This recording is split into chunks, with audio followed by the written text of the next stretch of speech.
Alô? Olá, doutor, boa noite. Boa, tudo bom? Tá me ouvindo bem? Me vendo bem também? Estou sim ouvindo. Legal. Uhum, perfeitamente. Joia. E aí, como é que está? E Boa aí, noite a como... todos. Boa noite para você, para quem participa, quem nos acompanha. Boa noite, doutor. Tô bem, tô bem. Que bom, minha E filha. você, como está? Tô bem, direitinho, tô aqui em casa, né? Hoje o dia foi um dia comum, como as sextas, a gente foi ao HC, eu fui ao HC mais cedo, participei lá da reunião clínica, depois passei lá no Barãozinho.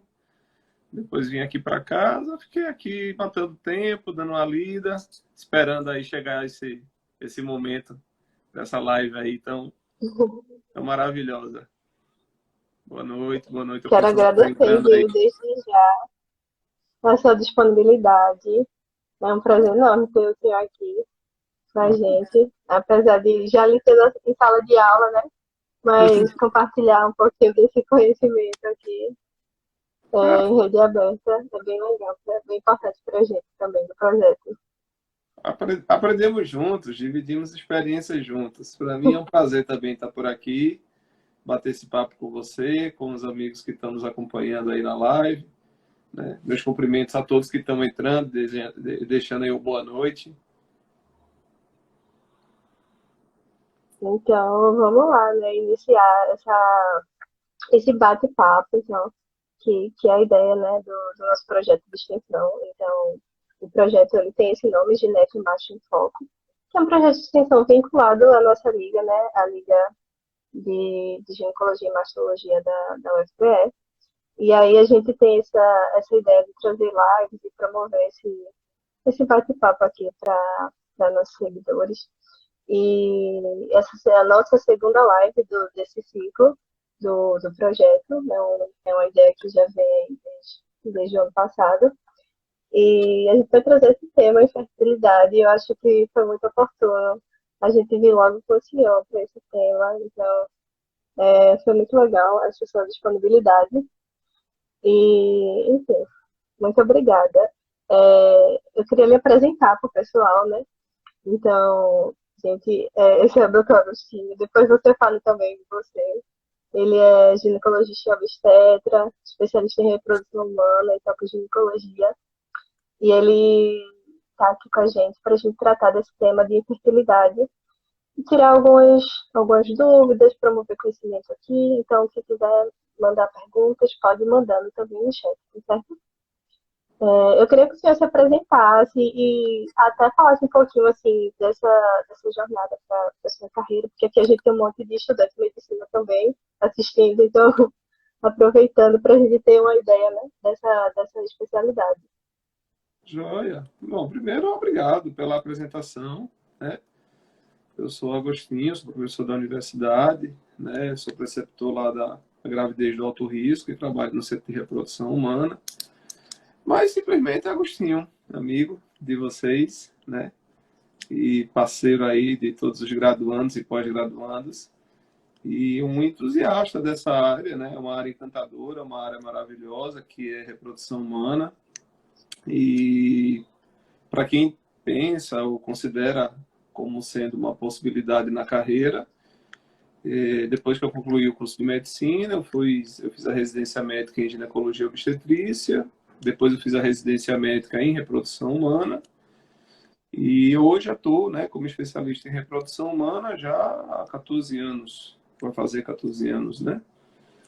É sempre um desafio, né? E nesse período aí de 14 anos, a reprodução humana, e no caso, em particular, a infertilidade, ela vem ganhando papel de destaque na nossa sociedade, sempre teve, né? Então, todo mundo sempre acompanha as notícias que envolvem reprodução humana, reprodução assistida, e essa demanda ela vem crescendo, né? O papel da mulher na sociedade mudou, os casamentos estão sendo adiados, a maternidade está sendo adiada, e naturalmente, à medida que os anos avançam, podem aparecer problemas de saúde, né? Problemas ginecológicos que de alguma forma interfiram nesse desejo de concepção. Mas é isso, a princípio, é deixar essa mensagem aí para os amigos que se interessam na área, de que é uma área muito promissora, encantadora, tem seus desafios, tem suas polêmicas, né?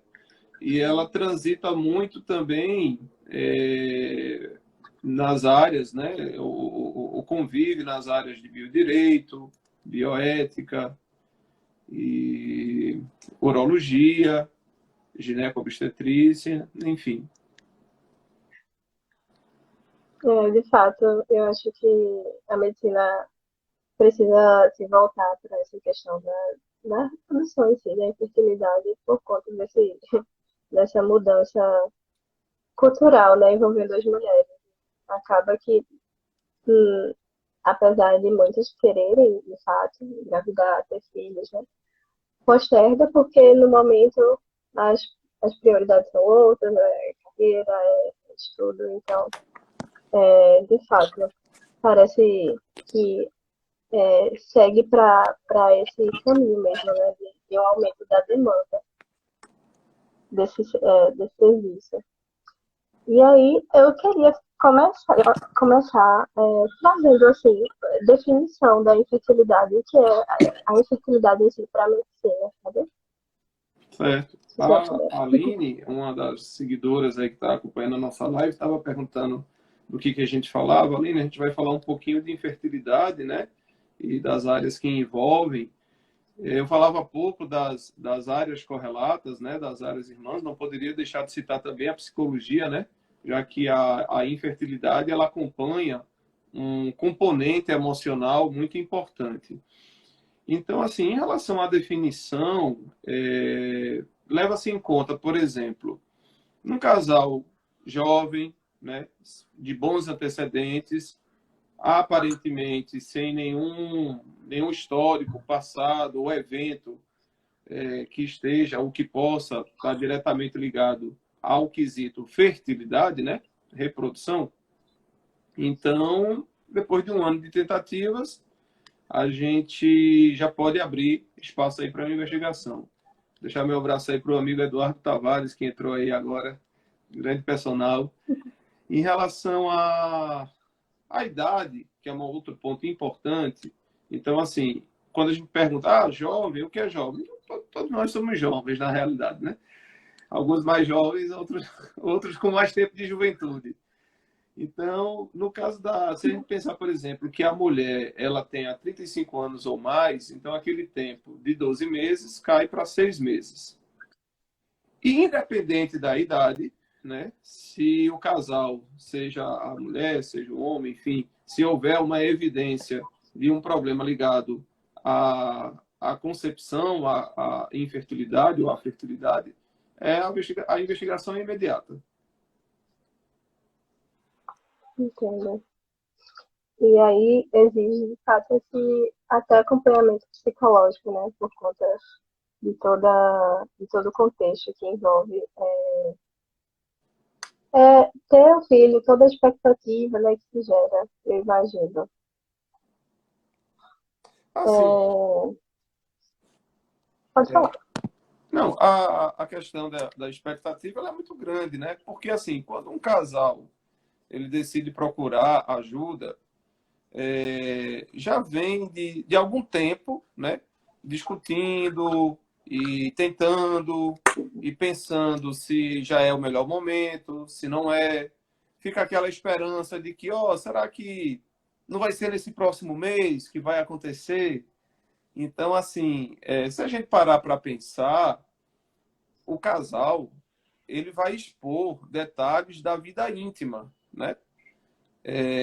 Detalhes de fórum muito íntimo, com quem provavelmente eles nunca disseram ou revelaram, ou se revelaram, revelaram, né, para parentes mais próximos, para amigos mais próximos, e aí vai chegar ali a figura de um profissional de saúde e que vai fazer parte, digamos assim, do dia a dia deles, né, da vida sexual dele, né, de detalhes do ritmo sexual, da frequência sexual. Então, se a gente parar para pensar, não é uma coisa tão simples. Lógico, a gente não quer que o casal também demore muito, a gente estimula que procure ajuda, né? Mas a gente entende também, né, às vezes, essa certa resistência do casal. Imagino que sim. Mas aí, assim, quais seriam as principais causas que vão gerar essa infertilidade? Idade, algo assim específica?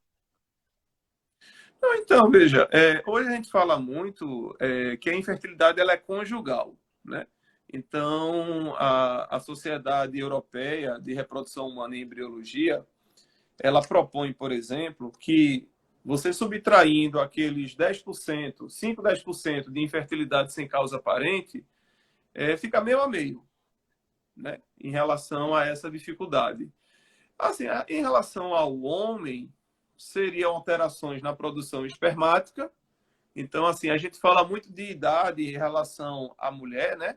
E de fato, é preciso alertar em relação a esse quesito, mas a idade, ela não poupa nem homem nem mulher. Então, os homens também devem ficar atentos depois dos... E com relação à produção espermática, alguns comportamentos, como o tabagismo, né? O excesso de peso, a obesidade, isso daí também contribui. Alguns homens podem ser portadores de varicocele, e aí é uma condição que se desenvolve, é uma doença, uma patologia, né? Ninguém pede por isso, mas enfim. Passado de uso de anabolizantes, de hormônios, que podem levar ao quadro de hipogonadismo. E no caso da mulher, você tem problemas tubários ou tuboperitoneais, problemas uterinos, problemas ovarianos. Então, basicamente isso. Fator tubário, fator ovariano, fator uterino. Uhum. E se fala muito, assim, dessa questão já que a gente falou desse meio a meio, né? Dessa pressão em cima da mulher, de culpar a mulher, de sempre ser a mulher o foco, né, dessa causa da infertilidade do casal. E o senhor vê isso nos atendimentos, isso é uma coisa que realmente, né, está presente nos atendimentos, e acaba a mulher estando preocupada e se culpando, e no final das contas, né, assim, a infertilidade está associada a um problema de saúde do homem. Veja, nesses 15 anos aí, vou arredondar para 15, eu vi algumas transformações acontecerem, né? A gente ainda tem uma certa cultura ou uma certa forma de pensar de que a mulher carrega essa responsabilidade sozinha, né? Não chega a ser incomum ouvir ainda, né? E fulana, quando é que você vai dar um filho para cicrano, né? Ou a sogra ou o sogro chega, olha, né? Quando é que eu vou ser vovó ou vovô, né? Como se aquilo na realidade não fosse uma responsabilidade compartilhada, né? A gente vê isso, por exemplo, nas clínicas de reprodução, ainda é comum, né? Apesar de já ter diminuído, mas ainda é comum a mulher ir desacompanhada do parceiro. Bom, aquele projeto é um projeto parental, é um projeto de ambos. Então, existe isso sim ainda. Mas eu venho notando nesses últimos anos, talvez assim por uma questão de maior exposição midiática, de maior discussão, de maior abertura, né? De poder ter momentos como esse aqui que a gente está tendo agora. Os homens eles se mostrarem mais participativos, né? Mais cúmplices, mais parceiros e irem na consulta, né? E se envolverem na consulta, eventualmente num tratamento, um tratamento de menor complexidade, de maior complexidade, enfim. Então é isso, é mais ou menos essa a realidade que eu humildemente enxergo hoje em dia. Sim, de fato. Então, felizmente está havendo mudanças, de fato. O senhor já começou aqui a tratar de alguns hábitos, né? O tabagismo, obesidade. A gente sabe que eles estão de fato associados, né, à infertilidade.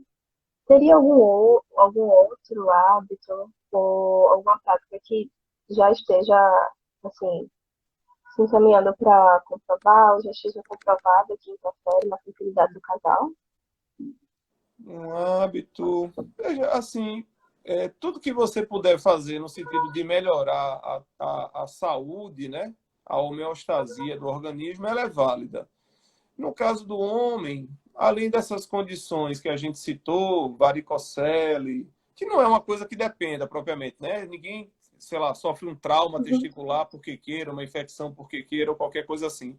Eu acho que hoje, para os homens, é você diminuir o tabagismo, é diminuir o consumo de álcool, é a questão de manter-se no peso ideal, né? Hoje a obesidade ela é de fato um componente importante e relevante em relação a esse quesito da qualidade espermática. Fala-se também da prática do ciclismo, né? O ciclismo em níveis profissionais, né? Intenso. Essa prática do ciclismo poderia eventualmente aumentar muito a temperatura da bolsa escrotal e isso acabaria interferindo na produção espermática também. Isso até já tirei essa dúvida com alguns colegas urologistas. Em relação à mulher, a obesidade também, sem dúvida nenhuma, né? Então, assim, quando a paciente ela chega lá no consultório, né?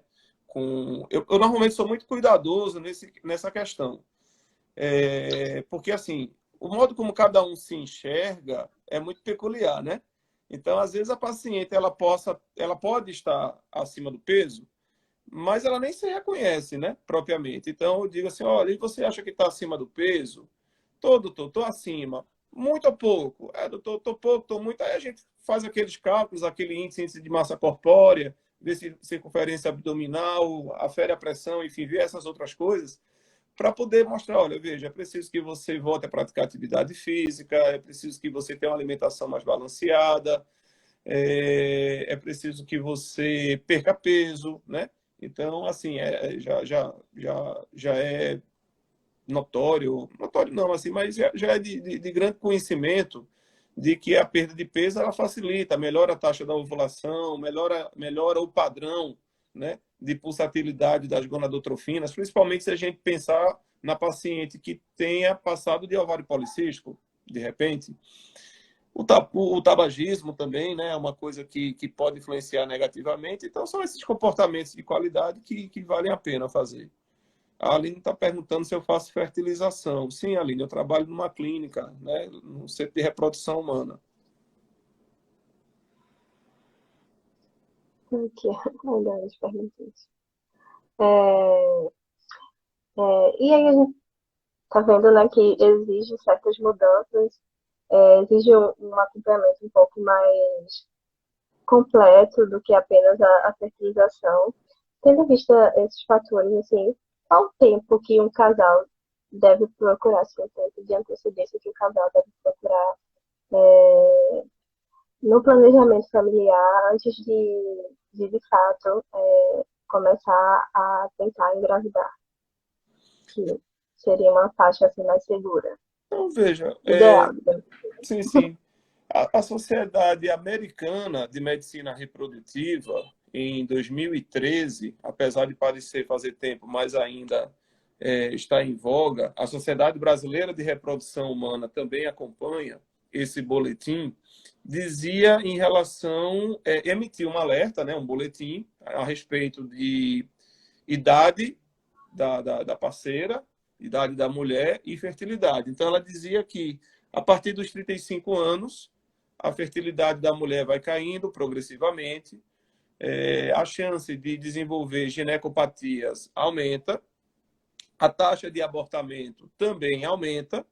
Então, assim, se a gente fosse propor uma idade, né, um ponto de corte, que fosse ali aquele sinal amarelo, né, o alerta, olhe, se você ainda pensa em engravidar, ou se você pensa em alcançar a maternidade, se você atingiu 35 anos, é bom você começar a se movimentar, né? E aí, a princípio, pode ser com o próprio médico ou médica ginecologista que já acompanha ela, ou pode procurar um especialista em reprodução humana para poder discorrer melhor sobre o tema, né? E sobre o projeto e o tempo que ela quer engravidar.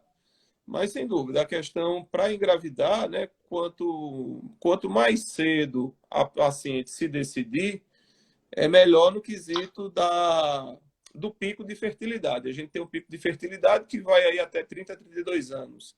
E depois disso começa a declinar pouquinho, aí passa aí por essa fase dos 35, né? Tempos atrás, quando eu comecei, falava-se em 37, né? Depois dos 40, despenca. Então, tem que ter esse cuidado. Uhum. Dentro dessa assistência para o casal que está vivenciando esse processo de infertilidade, o que o SUS consegue oferecer para o casal? Olha, eu faço o ambulatório lá de planejamento reprodutivo e, graças a Deus, junto com o professor Cláudio, junto com a equipe multiprofissional, aproveitar, né, deixar o registro aí, Luciana Moreira, Juliana Nogueira, Carla Pontes, Sandra, assistente social, enfim, todos os outros atores e atrizes envolvidas, né? Os internos, os doutorandos, os ligantes, os acadêmicos. Então, todo mundo contribui de alguma forma. Reprodução humana assistida de alta complexidade, né? E então, diga-se aí, fertilização, injeção intracitoplasmática de espermatozoide, biópsia genética pré-implantacional, realmente o SUS ainda precisa avançar muito nesse quesito, né? Ainda fica a desejar, a demanda reprimida é muito grande e a gente não tem, a gente se sente de mãos atadas ainda. Mas na área desse ambulatório, eu estou falando do meu ambulatório, mas existem outros ambulatórios, né? O meu não, né? Do serviço, o que eu colaboro. A gente tem experiências muito positivas, né? Inclusive, as pacientes muitas vezes chegam, fazem questão de voltar com um teste de gravidez, com a ultrassom, mostrando, doutor, olha, engravidei, estou aqui, estou trazendo o teste. Eu digo, bora tirar uma foto juntas para você deixar aí de recordação, ou então você se importa se eu tirar aqui o resultado do teste, mostrar aqui no grupo, internamente, não vai ter nenhum tipo de embaraço. Não, doutor, pelo contrário, né? Na verdade, ela está ali entusiasmadíssima, querendo, né?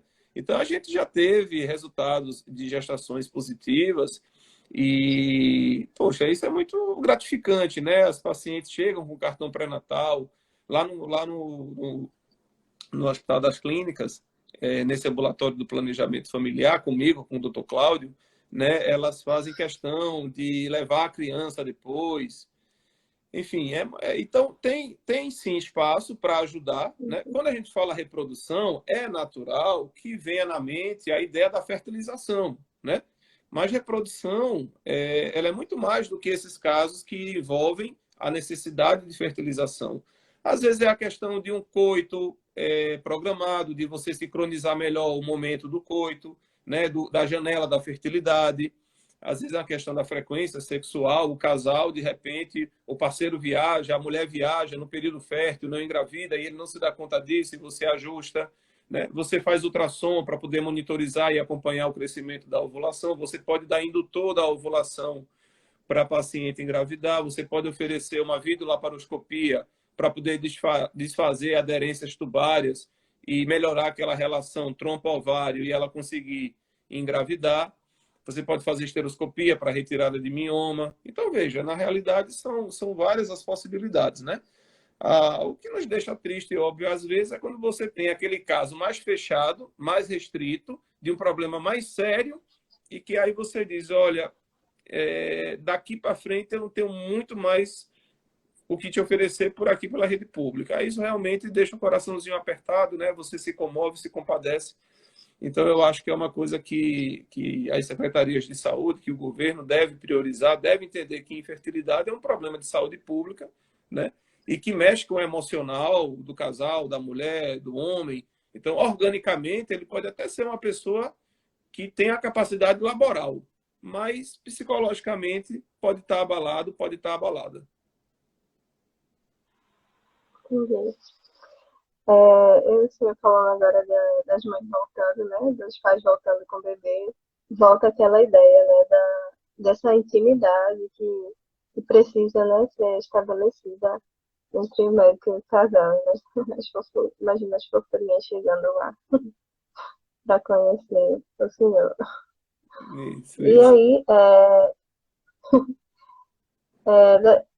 Tem algumas perguntas aqui também que mandaram pra gente. E, e tem um aqui que é perguntando, né? O pré-natal de uma mulher que engravida por fertilização in vitro é diferente de uma mulher que engravida por coito?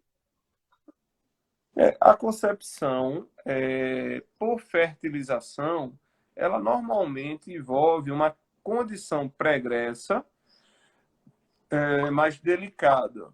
Então, é possível, sim, que essa paciente ela mereça uma atenção diferenciada no sentido de um pré-natal de alto risco, porque eventualmente ela pode ter mais chance de hipertensão, de parto prematuro, de diabetes.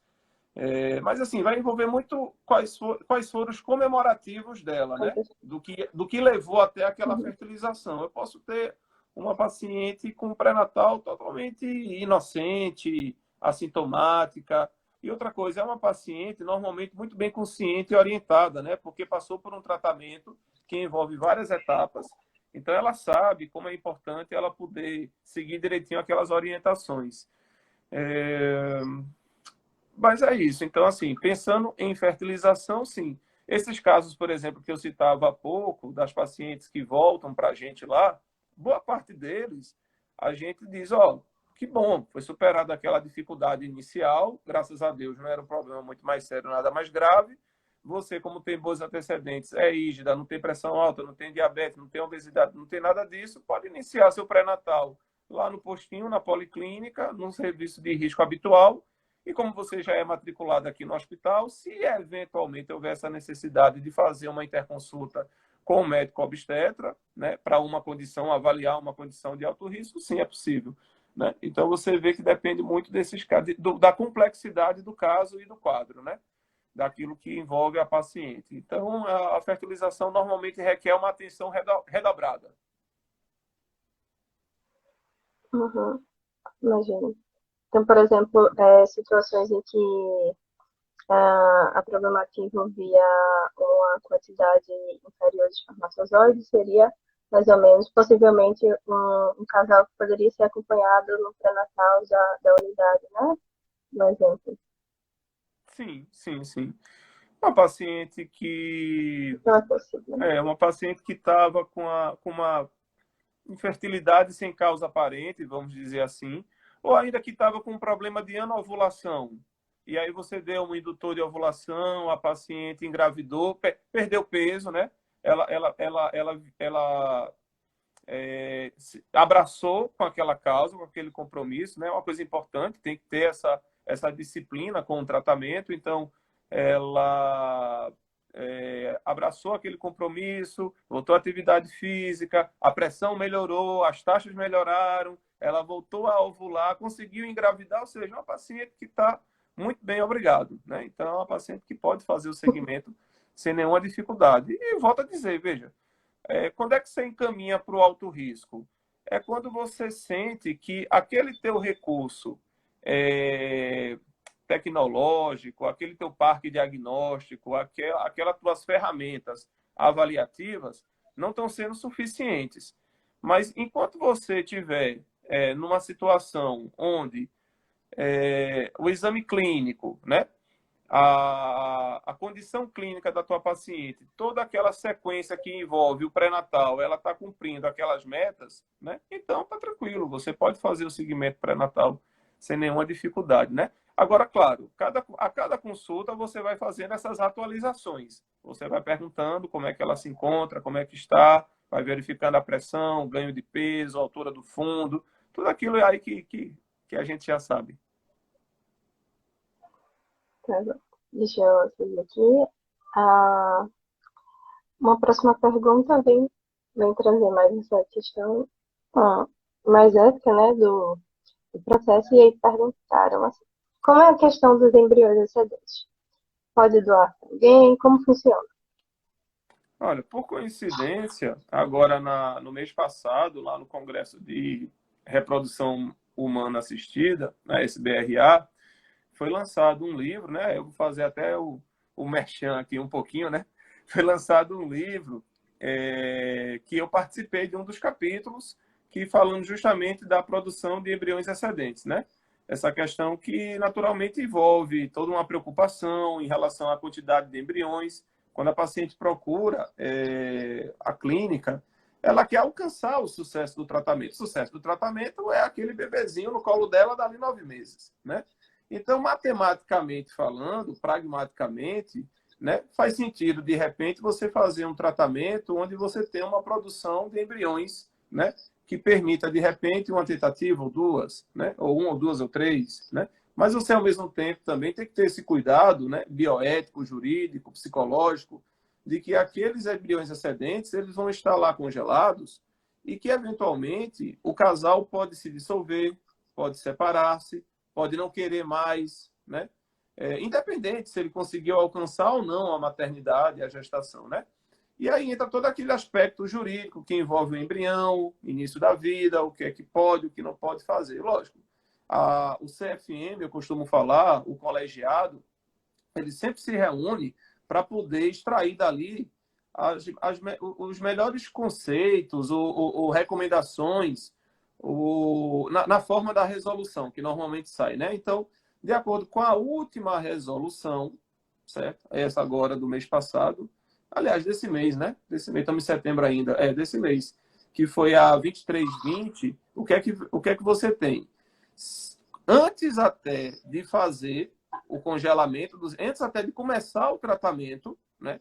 E existe essa expectativa de que possa ter os embriões excedentes e criopreservados, então o casal vai assinalar no termo lá de contrato, no termo lá de consentimento com a clínica que vai ficar responsável pelo armazenamento, se em caso de morte, em caso de dissolução, o que é que tem que fazer? Vai doar para fins reprodutivos? Vai deixar o corresponsável com a custódia daqueles embriões criopreservados, ou ele deseja descartá-los? Então, essas são as opções que vão aparecer lá para que o casal sinalize. Lógico que durante um tratamento de reprodução, o casal que está ali, ele não se vê no futuro separado, né? Não se vê sem um ou outro, né? Não pensa que um possa morrer ou que aquele casamento, aquela relação, aquela união vai se dissolver. Mas, do ponto de vista jurídico e do ponto de vista assim da vida real, hoje você tem essas opções aí, né? Ele tem que decidir nesse sentido. Eu imagino que a questão judicial e todo esse processo, eu acho que ainda tem muito que desenvolver, né, sobre o tema. Eu acho que é até um aspecto um tanto recente, né, comparado a outros aspectos da medicina. Sim, sem dúvida. Veja, se você pensar que Robert Edwards e Patrick Steptoe, que são considerados, né, os pais aí da fertilização, claro, junto com toda a equipe, com a bióloga e com todos os enfermeiros e todos os técnicos que participaram, né? E que o primeiro bebê de proveta foi em 78, a gente tem menos de 50 anos, né? Para a medicina, para a saúde, isso não é nada, né? E, então, nos últimos anos, todo o avanço tecnológico, né, toda a condição de criopreservação, de biópsia, de congelamento, que é a criopreservação, meios de cultura, protocolos de estimulação, enfim, tudo aquilo que a gente avançou, né, e que nesse século, inclusive, também está recheado de transformações sociais, né? Famílias plurais, projetos monoparentais, projetos homoafetivos. Então, tudo isso merece estar sendo sempre revisitado, rediscutido, para justamente acompanhar, né, os anseios e os desejos da sociedade. Então, eu vejo que é um campo, que é uma área que tem, né, substrato de sobra para você estar sempre falando, debatendo, analisando, colaborando, né, construindo ideias. E você veja, né, a resolução do ano passado, de junho do ano passado, foi revogada agora com essa nova que chegou. E foi revogada com o quê? 1 ano e 3 meses. Porque nesse 1 ano e 3 meses, né, notou-se que aquilo que foi elaborado na prática, começou a ter alguns entraves, né? Começou a ter alguns questionamentos. Então, assim, as transformações sociais, né? As mudanças morais, religiosas e tudo mais, elas são muito mais rápidas do que essas concepções, né, das técnicas em si, das resoluções. Por isso que a gente tem que estar sempre avançando nesse sentido e deixar esse canal aberto, né, para a sociedade debater. Sim. Principalmente porque a fertilização acaba sendo, de fato, um campo da medicina que tem muita importância para a vida da família, né? Para o planejamento familiar em si. Então, precisa estar sempre sendo avaliado de acordo com as demandas mesmo e a mudança, né, da sociedade. Exato, E exato. eu acredito que tem caminhado de uma forma muito positiva, quanto a, assim, acesso à própria sociedade, né, mudando essa visão de planejamento familiar, do que é que de fato, como que essa família se constrói, tem mudado muito, tem se diversificado muito mais. Então, a fertilização entra aí com um serviço, né? Posso assim dizer, um serviço da medicina que de fato agrega muito. Perfeito. Vou aproveitar aqui para dar um alô aqui para a Zaita, que acabou de entrar, professor Mauro, que eu também estou vendo, os outros colegas, a doutora Sônia, pessoa muito querida. Cadê Lu Dantas? Lulu, estávamos correndo hoje mais cedo, eu e o esposo dela. É Desejar Nutri. muita saúde e muito paz aí para o sogrão dela, meu querido amigo Dr. Carlos Marinho, outras pessoas aqui também. Perfeito. Eu acho que é isso, sabe? A gente fala da fertilização por justamente ser o tratamento que agrega, vamos dizer, os maiores recursos tecnológicos, mas assim, o suporte, né, do planejamento familiar, porque assim, planejamento familiar é uma conquista, né? É um direito de todo cidadão e cidadã do nosso país. E você poder planejar quantos filhos, se vai ser agora, se vai ser daqui a alguns anos, né? Se você deseja ter filhos, né? Então, assim, tem casais que hoje em dia estão muito felizes sem filhos, né? 5% tem os levantamentos que falam que hoje 5% dos casais estão muito bem, obrigados, felizes, né? Mas para aqueles outros casais que desejam ampliar a sua família, né? Então, a gente tem todo esse arcabouço, né? Falar, por exemplo, de que existe doação compartilhada, houve doação, que existe a adoção. Então, a gente não se prender só nesse aspecto da filiação biológica, mas também da filiação da afetividade, né? Afinal de contas, a família existe onde prevalece o amor, né? Então, eu acho que a gente tem que trabalhar sempre esses conceitos, né? E desmistificar outras questões que possam causar um certo receio, seja no homem, na mulher, seja em quem for, para que a família seja abençoada, vamos dizer assim. De fato. É, e aí teria outra pergunta aqui, que seria como que ocorre o congelamento dos óvulos? Quando é recomendado, o senhor já acabou já falando. Mas se quiser abordar mais um pouquinho disso, como é que ocorre esse congelamento? Bom, veja, até pouco tempo, você vê, né, aquilo que falávamos em relação às transformações sociais e a tentativa que há, né, das sociedades científicas e dos próprios conselhos, do Conselho Regional, de poder ir acompanhando essas demandas. Então, não faz tanto tempo assim, as técnicas de reprodução assistida, elas eram destinadas àquelas pessoas ou pacientes que tinham um problema orgânico, né? Então, havia um problema X qualquer e que demandava aquele tratamento. E surgiu de um tempo para cá o aspecto social. O que é o aspecto social? Bem, eu não estou decidida ainda se eu quero ou não engravidar ou ser mãe. Eu estou envolvida com meu projeto de mestrado, doutorado, com minha carreira, eu não tenho ainda um parceiro ou parceira fixa definida, e eu sei também, né, que em relação ao avançar dos anos, vai diminuindo o meu patrimônio folicular, minha poupança de óvulos, né? Romininha, minha querida amiga aí da faculdade, entrando. E aí aí tem a questão da preservação dos gametas, né? Preservação de espermatozoide, preservação dos óvulos, preservação dos embriões. Então, a questão da preservação dos óvulos, que muita gente fala assim, preservação de fertilidade. Na verdade, a gente não preserva a fertilidade de ninguém, né? O que a gente preserva é os gametas, né? Ou são os embriões. Mas deixando de lado esse aspecto, né, mais semântico ou mais específico, então, assim, ela não está decidida agora a engravidar, quer congelar os óvulos, ela procura uma clínica, um especialista em reprodução humana, vai ser submetida lá a alguns exames, vai ser proposto lá uma estimulação ovariana para ela, que seja proporcional à idade dela, à taxa hormonal dela, o peso dela, né, os antecedentes. E aí aqueles óvulos vão ser coletados e vão ser criopreservados, vão ser congelados, né? Um processo chamado de vitrificação.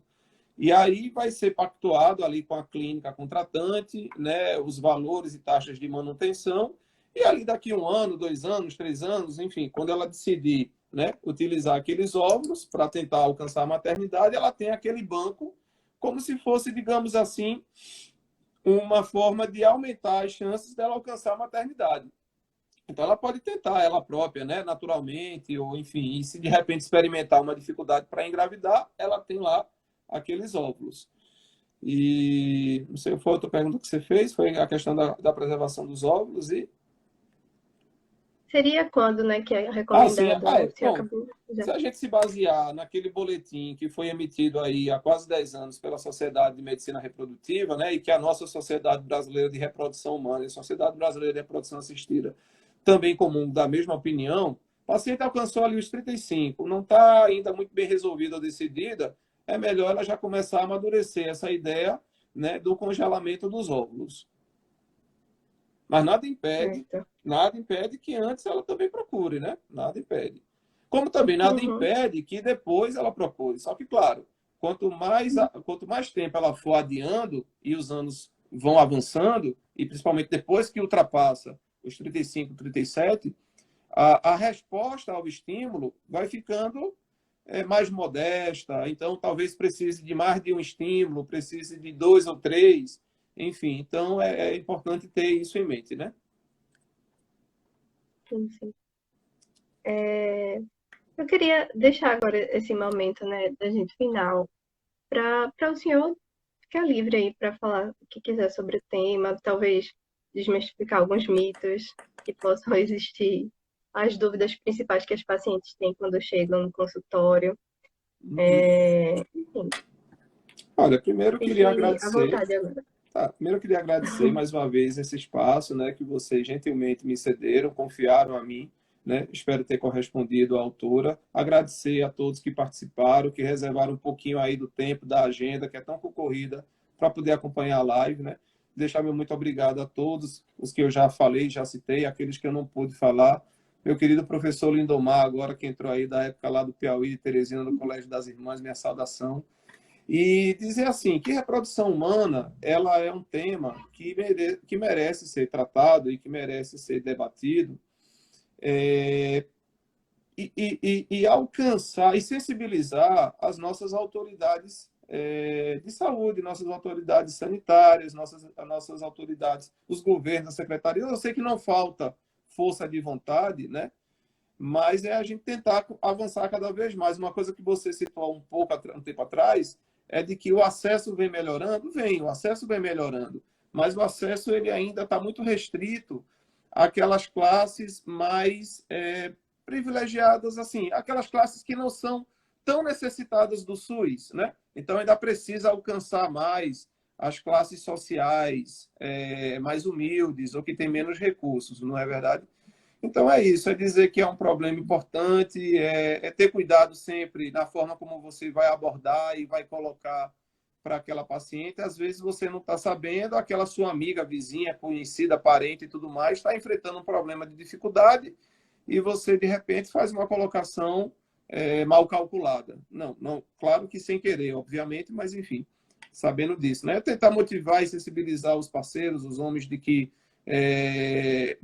questão de dificuldade de fertilidade não tem nada a ver com masculinidade, com virilidade, com performance sexual, né? Que às vezes tem muito esse mito, essa cultura. Os homens às vezes são resistentes porque acham que isso vai, né, determinar alguma coisa nesse aspecto, e não é, né? Procurar ajuda, procurar o andrologista, procurar o especialista em reprodução é sempre válido. Poxa, assim, tem tanta coisa para falar, mas eu acho que basicamente essas mensagens principais, né, que vão surgindo, e é isso. E a colega aqui, eu acho que ainda fez uma última pergunta em relação ao óvulo congelado. Isa, hoje com essa técnica de vitrificação que eu falei, as chances do óvulo, quando descongelar, continuar viável da maneira como ele foi congelado são muito grandes. É diferente da técnica antiga de congelamento lento, lá nas décadas de 80 e 90 do século passado, que aí você tinha muito prejuízo no momento que você descongelava, né? Formavam-se, quando você congelava de forma lenta, formavam-se cristais no citoplasma do óvulo, e aí quando você descongelava, esse óvulo acabava se deteriorando, né? Então, com o advento da técnica de vitrificação, é possível criopreservar muito bem esses óvulos, né? E no momento do descongelamento, você poder utilizá-los. Agora, aquela questão, ele vai precisar ser fertilizado, a gente vai precisar acompanhar o desenvolvimento embrionário, pode ser que desenvolva-se, pode ser que degenere. Então, cada caso é um caso, cada paciente tem a sua biografia, as suas particularidades. Então, de fato, há uma segurança, né, da fertilização in vitro no quesito de saúde do feto, saúde da criança, né? Olha, inclusive, já foram feitos trabalhos, tem um colega chamado Edilberto, mas não é o nosso querido professor Edilberto aqui da UFPE, né? Mas é um homônimo dele, eu não me lembro bem agora se é de Brasília ou é do Rio Grande do Sul, que ele fala dos aspectos psicossociais e cognitivos das crianças nascidas das técnicas de reprodução assistida. E que ele mostra que o desenvolvimento neuropsicomotor, todos aqueles marcos de desenvolvimento, enfim, todo o aspecto físico e cognitivo, ele está completamente preservado e é igual a um bebezinho de concepção natural, né?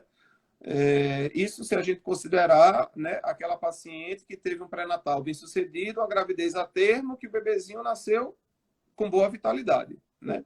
Então, não há medo nenhum, nenhuma preocupação. Essa criança, inclusive, ela vai ser naturalmente cercada. Ele até fala isso, né? Ele conclui de que os trabalhos até mostram que essas crianças elas vão ser cercadas de muito amor, né? Porque teve toda essa questão envolvendo, né, até aquele momento daquele novo membro na família, né? Então é isso. Então a família é afeto, é amor, é sinônimo aí de muita ligação e afetividade. Nossa, muito massa essa ideia e esse estudo, de fato. E esse insight, né, dessa relação, né, dos pais que fazem a fertilização de vitro com a criança. Eu acho que se encerraram aqui as perguntas, doutor. Se o Que senhor bom. quiser falar alguma coisa mais, explanar algum tópico. Ah, bem, não, eu acho que a gente, pelo menos para essa live, a gente conseguiu trazer, né, algumas informações bem interessantes. Eu acho assim, mensagens para casa, né? A Uhum. idade, ela não poupa nem homem nem mulher. Então, para a gente desmistificar um pouco, né, essa questão de que a idade, óvulo, qualidade, mulher, a gente tem que ter essa ciência, obviamente, né, mas a gente tem que saber que os homens também podem ter esse prejuízo à medida que os anos avançam. A outra coisa é de que nem sempre reprodução não se resume à fertilização, muito pelo contrário, né? Boa parte dos casos, se a gente pegar o universo, né, boa parte dos casos podem ser resolvidos, né, com baixa complexidade, com orientações, com monitorização de ovulação, indução de ovulação, enfim, né, coisas assim dessa ordem. A outra coisa é que você tem que ter sempre um diálogo positivo, né? Bom, a paciente, as pacientes normalmente são muito bem informadas, né? Elas têm mais ou menos uma noção. Então, é importante você procurar saber o que é que ela sabe, o que já leu, né? É ser honesto, mas sempre com a linguagem otimista, né? Porque ela já traz uma carga meio pesada, né? Ela, o casal, o que for. E aí, de repente, você ainda age de uma maneira, né, pouco sensível. Então, isso é meio difícil, né? Então, você tem que ser empático, fundamentalmente empático. E eu acho que, assim, o que mais o paciente pensa é de que, doutor, o que me importa, claro, eu quero engravidar, sem dúvida, né? Ela está ali justamente porque ela tem esse interesse. Mas, doutor, a sensação de que eu não estou sozinha nessa caminhada, né? De que tem gente como o senhor, como a nutricionista, a acupunturista, a psicóloga, a educadora física, enfim, tem pessoas que estão ajudando nisso, né? Dando amparo, é muito reconfortante. Então, é essa mais ou menos as mensagens que eu queria deixar para vocês. Hum, muito, muito legal. Obrigada, viu? Vale. Tirou até algumas dúvidas. Depois eu quero que o senhor me mande aí o estudo. É um E o capítulo de livro um livro. também, que Na tem seu verdade, capítulo. é um capítulo de um livro da SBRH de 2013. Eu acho que eu tenho, talvez, esse capítulo, esse livro ainda guardadinho, mas eu posso te emprestar o livro para você ler. E ele, no capítulo ele traz esses levantamentos, esses estudos. Muito massa, muito pertinente. Quero agradecer, né, essa oportunidade de estar aqui, de trocar essas ideias e de poder promover também esse acesso a esse conteúdo aos seguidores, e quero dizer, o pessoal que está aqui com a gente, que entrou, que saiu, se quiser mandar o nosso Instagram para os conhecidos, para a família, para as mulheres e para todos no geral. Então, terão outras lives trazendo outros assuntos. Se quiserem também sugerir alguma temática para a gente trazer aqui, fiquem à vontade, viu? Doutor Agostinho. Uma coisa que eu não especifiquei no começo é que é Agostinho mesmo, tá? Não é Augusto. Isso é a dúvida de muitos. E eu queria lhe agradecer. E vamos embora, vamos ver aí outras oportunidades desse compartilhamento de conhecimento que eu acho muito massa. E em nome da Liga, obrigada também por outras assistências, né? Pela vivência nos ambulatórios e tudo que a gente consegue aprender com o senhor. Obrigado, parabéns pela condução aí da entrevista, por tudo, tá bom? E um grande abraço para os amigos da Lagma. Obrigada. Meus ligantes aí do coração. Obrigada aos outros ligantes também por estar aqui ativos, né, na liga. Então, existe todo um trabalho em grupo para as coisas funcionarem. Então, agradecer também aos ligantes. Valeu. Tá bom. Fiquem com Deus. Tchau, tchau, Um doutor. grande Boa abraço. noite. Boa noite. Tchau, Valeu. tchau. Obrigado mais uma vez. Desculpem as falhas. Obrigado. Tchau, tchau. Nada que é isso.